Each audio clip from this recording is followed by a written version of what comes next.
बहू के पलटते ढंग। पुणे में रहने वाली शीना की ससुराल में सिर्फ 3 लोग थे। इस वजह से घर में ज्यादा काम नहीं होता था, तो वो दोपहर तक अपना सारा काम खत्म कर लेती थी।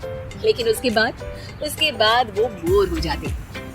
इस वजह से उसने शिनचैन कार्टून देखना शुरू कर दिया, जो धीरे धीरे उसके व्यवहार पर इतना इफेक्ट करता गया कि वो खुद भी शिनचैन जैसी बातें करने लगती है। एक रात डिनर करते हुए, अरे बहू जरा अचार तो देना। ससु माँ, आपसे इतना काम भी नहीं होता। इस तरह तो आप जल्दी जल्दी बुढ़िया हो जाओगी। अरे शीना, ये तुम कैसे बात कर रही हो? आपको तो कुछ भी समझ में नहीं आता। ये शीना का शिनचैन स्टाइल है। ऐसा बोलकर शीना वहाँ से चली जाती है। अगली सुबह शीना सबके उठने से पहले ही घर का काम खत्म करके कार्टून देखने बैठ जाती है। अरे वाह बहू, कमाल ही कर दिया, इतनी जल्दी सारा काम खत्म कर दिया।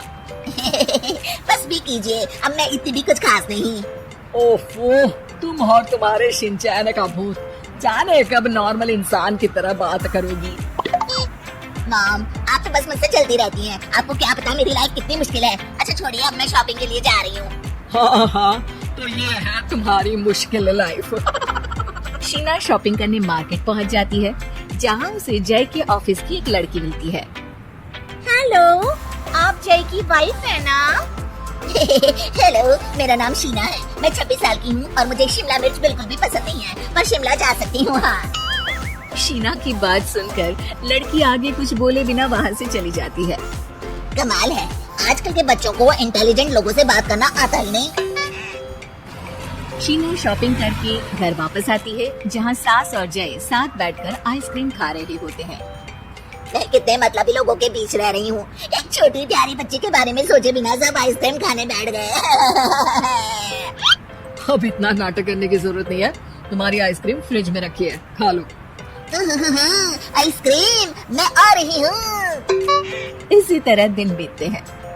अभी तक तो घर में सारे लोग शीना की हरकतों से परेशान हो चुके होते हैं। एक शाम उनके घर पड़ोस के अंकल आते हैं, जिन्हें देखते ही शीना बोल पड़ती है। हेलो अंकल, आज आप यहाँ? ये कह रही है आप यहाँ बैठिए, हम अभी आते हैं। ऐसा बोलकर शीना की सास उसे लेकर रसोई में चली जाती है। अरे वो तुम्हारी पापा की उम्र के हैं, उनकी इंसल्ट तो मत करो। आपको तो बस अपनी ही खुशी दिखाई देती है। शीना के ऐसे बोलने पर सास हैरान रह जाती है और शीना बाहर आकर अंकल से कहती है, तो अंकल आज आप क्या लेने आए हैं? या फिर बस सासू माँ को देखने का बहाना चाहिए? वैसे ये इतनी भी अच्छी नहीं है, पूरा समय मुझे डांटती रहती है और कभी कभी तो खाना भी नहीं देती। अंकल हैरानी से उसकी ओर देख रहे हैं। तभी उसकी सास वहाँ आती है। अरे शीना, इतना झूठ मत बोलो, मैंने कब तुम्हें खाना नहीं दिया? अरे ऐसा बोलोगी तो तुम्हें आज रात का खाना सच में नहीं मिलेगा। देखा, मैंने कहा था ना, बच्ची परेशान करती है। आप मुझे अपने घर ले चलो अंकल। इस तरह दोनों सास बहू में तू मैंने शुरू हो जाती है, जिसे देख अंकल तो डर कर भाग जाते हैं, लेकिन वो दोनों चुप ही नहीं होती। रात को जय के घर वापस आने पर सास उसे शीना की सारी बात बताते हुए कहती है, अरे इसके सर से कार्टून का भूत तो उतारना ही पड़ेगा। मौका या वक्त कुछ देखती ही नहीं, बस बकवास शुरू कर देती है। बात तो आपकी सही है, पर क्या करेंगे? अरे कार्टून देखकर ऐसी बनी है तो इसकी कार्टून ही बंद कर दो। हाँ, कार्टून बंद करके कुछ समझदारी वाली चीजें दिखाते हैं। जियोग्राफी दिखाना शुरू कर दो ना, क्या पता कुछ अकल आ जाए। हाँ, नाइस आइडिया माँ। इस पर जय केबल टीवी पर ज्योग्राफी छोड़कर बाकी सारी चैनल बंद करवा देता है, पर शीना भी किसी से कम नहीं होती। पतिदेव, अपने आप को बहुत स्मार्ट समझते हो। शीना मोबाइल पर YouTube ऑन करके उस पर शिनचैन देखने लगती है। शीना की इस स्मार्टनेस को देखकर जय तो बेचारा सर खुजलाता ही रह जाता है। हमने इसे जरूरत से ज्यादा अंडर एस्टिमेट कर दिया, अब क्या करें माँ? अरे इंटरनेट बंद करवा दे बेटा। शीना को कार्टून की दुनिया से बाहर निकाल वापस इंसान बनाने के लिए अब जय इंटरनेट भी बंद करा देता है, जिससे शीना परेशान हो जाती है।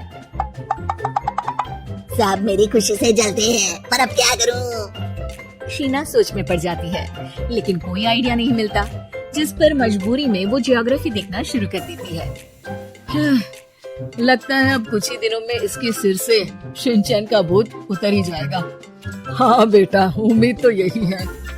दिन बीतते हैं और घर में सब शीना के बोलने का इंतजार करने लगते हैं, लेकिन शीना टीवी में ऐसी खो जाती है कि उससे पूछे सवालों का हाँ या ना के अलावा और कुछ जवाब ही नहीं देती। देखते ही देखते हफ्ता बीत जाता है तो सब्र का बांध तोड़ते हुए जय टीवी बंद कर खुद ही शीना से बात करने बैठ जाता है।